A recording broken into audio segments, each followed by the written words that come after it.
Not too long ago, whenever I'd start a portrait painting, there were three options in front of me. I would either A. Never finish it, B. Finish it but absolutely hate it the moment it's finished, or C, and the most frustrating of them all, finish it, love it, and completely forget how I even made it in the first place. Then what I noticed after some time was that I was very inconsistent in my approach to painting a portrait. Let's think about the production of anime for a second. It goes layout, key animation, in between animation, cleanup, line work, background art, coloring, and finally composition. There is a pipeline, a dedicated process that they follow, and so they're able to get consistent high quality results because of that. Even all your favorite artists do this. There is a structure to their process, and that structure is what I want to talk about today. The 3-step formula that I found to making better portraits. Also, this video isn't exclusive just to portrait painting. It also helps in everything else that I make, but let's stick to portraits for this video. So if your portraits feel flat, overworked, or like something is missing, hopefully this video is going to help.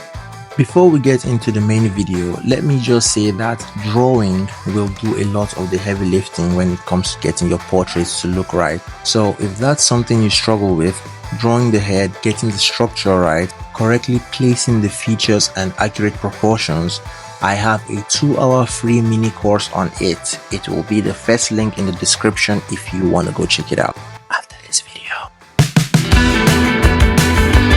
Step 1 is cell shading. If you don't know what cell shading is, it's basically using flat colors with sharp, hard edged shadows instead of smooth gradients.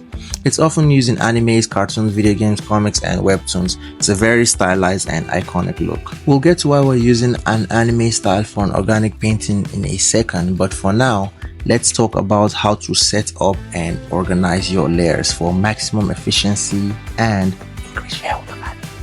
First thing is to always start with a clipping base, and what that is a flat silhouette of the entire character, usually in one color. And for those of you asking why I use gray, that's just how I learned how to do it. That's how I'll keep doing it. I'm too far gone to change now. Anyways, this layer will serve as a base to then clip other layers like your shadows, highlight, clothing, and other details, so your brush strokes don't spill out beyond the silhouette's border. Trust me, organizing your layers will save you a lot of headache in the future, especially if you're doing a lot of client work. I'll try to make a video to go in depth explaining layers, clipping mask, alpha locks, and blending modes and so on, but for now, ideally your layers should be structured in this order. Whatever sits in front should be at the top of the layer. Same thing with skin. Picking the right skin color to match the lighting, building undertones. I'll try to also make separate standalone for these topics, and if there's anything else you see in this video you want me to make a video on it, just drop a comment and I'll try to get to it. Now back to step 1. What we're doing here is defining where the light source is coming from and separating light from shadow with hard edges. But we're only working with the big and obvious shapes here. We're leaving the not so noticeable ones for level 2. I'm also not using a soft brush here. I'm focused on locking in the structure with graphic shapes. So don't overthink the process here, it's just pure logic. If light hits this part of the face, the other will be in shadow. And if the portrait reads well here, we've already won a third of the battle. This step will tell your viewer, here's the form, here's the lighting, let's go. Now that we're done setting up our base shadow and highlights, let's move on to step 2. Step 2 is subtle, but still important. All we're doing is shaping and defining the form a bit more. Those smaller, more ambiguous forms, this is where we're hitting them. And depending on the lighting condition, this will either be a breeze or take a little bit more time getting it right. This step is low contrast but high value, and as a bonus it will make color picking a lot easier since you already mapped out the 3D forms and you're not guessing anymore. Let's pause here for a second because I want to get in here in real time and explain something. So step 3 is where it all comes together. We flatten our layer, so anything we do from this point onward is permanent. Now, I can't show you how I would render everything out in this video, or it would be too long, maybe like an hour plus, but I'm going to zoom in here and render this part out. I think this area here has the most detail from the reference. So I'm going to show you how I'll do here. Normally what I will do is I will be bouncing all over the place just to make sure everything works, but for the sake of demonstration so that you guys can follow and see what I'm doing. So to start with, I think the red on his eyebrow it's too saturated, so I want to get in some cool tones there, just a little, something like that. Yeah, so now it's more purple and I want to solidify the shape, so I want to create a I don't want too many shapes going around here. I want to have clear visible shapes that indicates form. So what I'll do here is tighten this side, this crevice on the under the eyebrow a lot more, and link it with the fold, you know, because it's scowling, so let's tighten that up a lot more. And I normally wouldn't be this zoomed in, but for the sake of this explanation, let's get in there and work this out. So all we're doing here is just tightening the detail. All these loose brush strokes, we're just going there and fixing them, and we'll mostly be working around this area since that's the focal point of the image. We can leave a lot of the outsides more loose.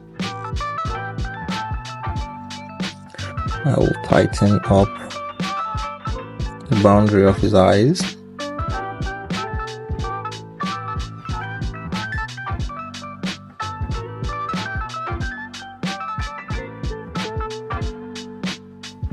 And if you look at the reference image, the value in this area is, I haven't represented it yet, but it's much darker than when you come lower. So I want to take, and that's the beauty of using the multiply layer.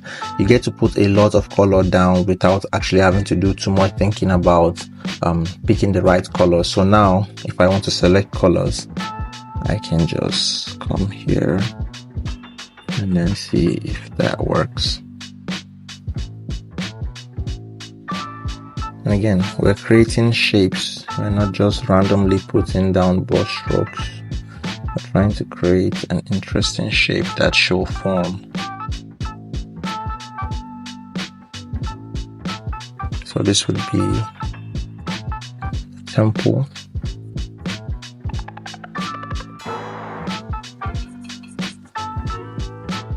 I think this light is more for cool.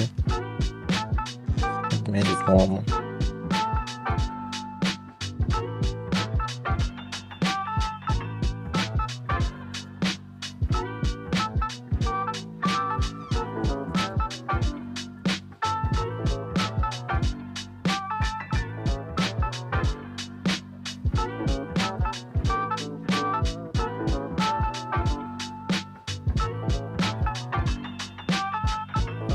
This part at the top of his cheekbones, emphasize the light hitting it more.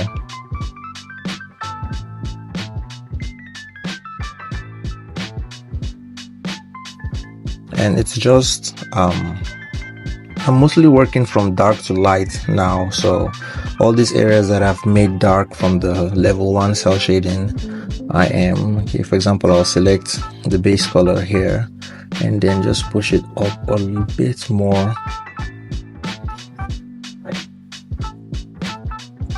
And now I can show that there is light hitting here, so it's not as bright as, you know, the the plane next to it, but it's also not as dark as the plane below it.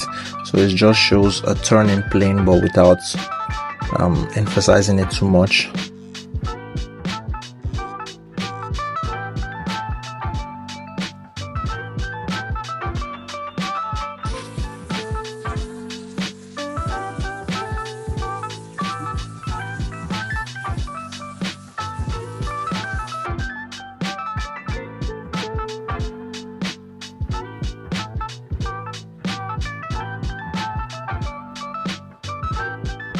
And sometimes you want to go with a bigger brush and lighter strokes to cover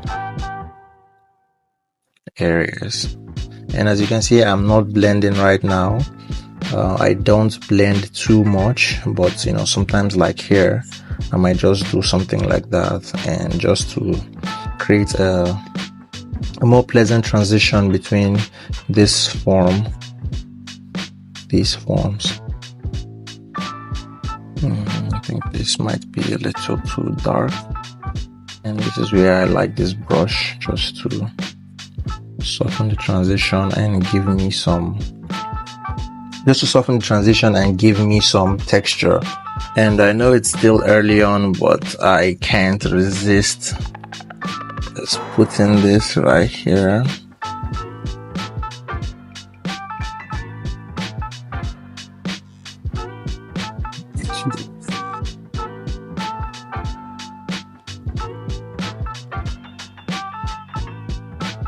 Nice.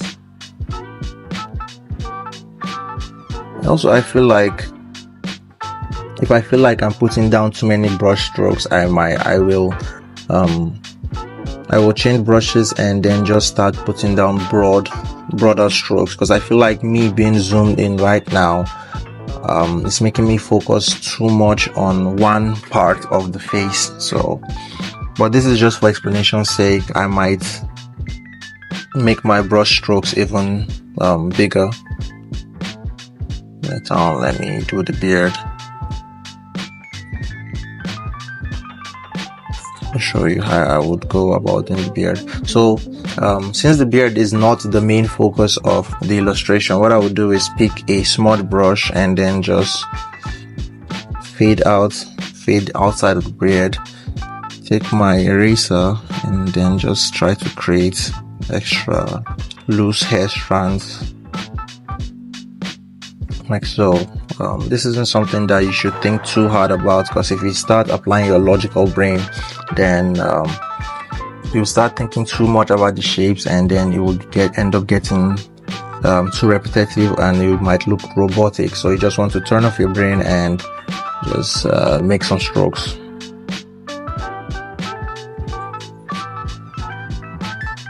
Fill in the top.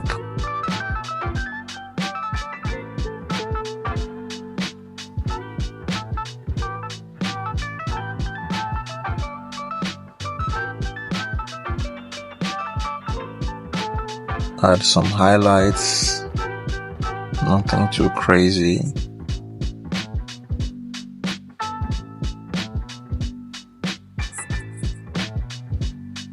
I will also do a tutorial on how to render each individual part, more in depth, so I can spend longer showing you how to push and pull forms when your image is flattened. So this is just an intro to more future tutorials. Same thing with this, just let the forms blend into each other and select your skin color and push it to show, okay, this is where the beard starts and this is where the skin fades out. And over here, there's a hard cast shadow from the nostril, and I'm going to show that.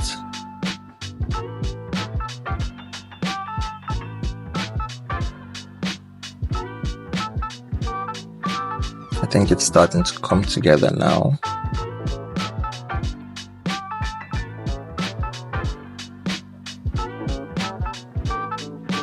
It's just pushing and pulling. And the cool thing is, the more you do it, the more you get comfortable doing it, and then you improve like that. But you have to put yourself in a position to do it.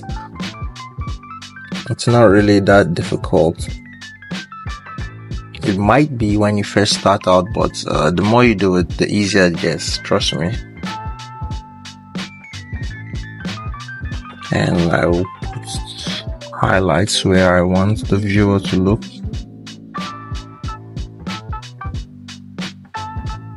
Let's tighten this eye and then get back to the time lapse. I might add in some greens in the eye. It's very subtle. We're being very subtle here.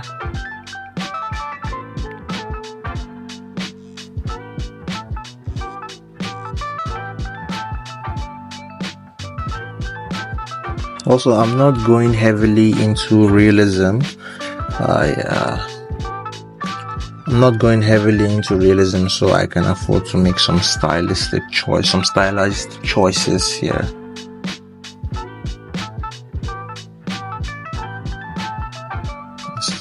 Tighten the border.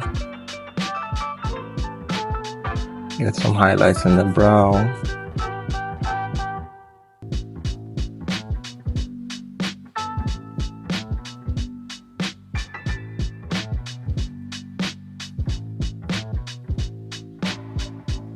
I think that area looks good.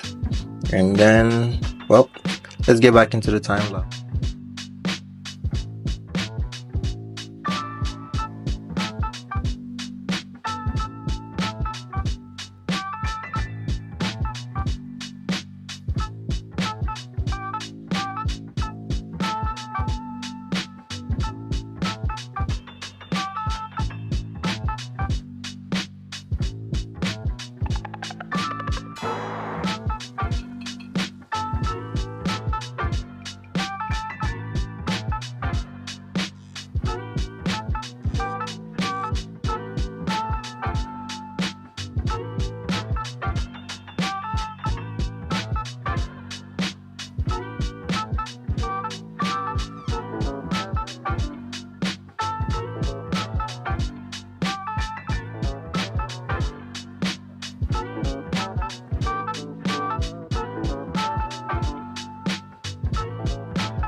For the 6 people that made it all the way to the end, thank you so much for watching. I'm Riley, and hopefully I'll see you in the next video.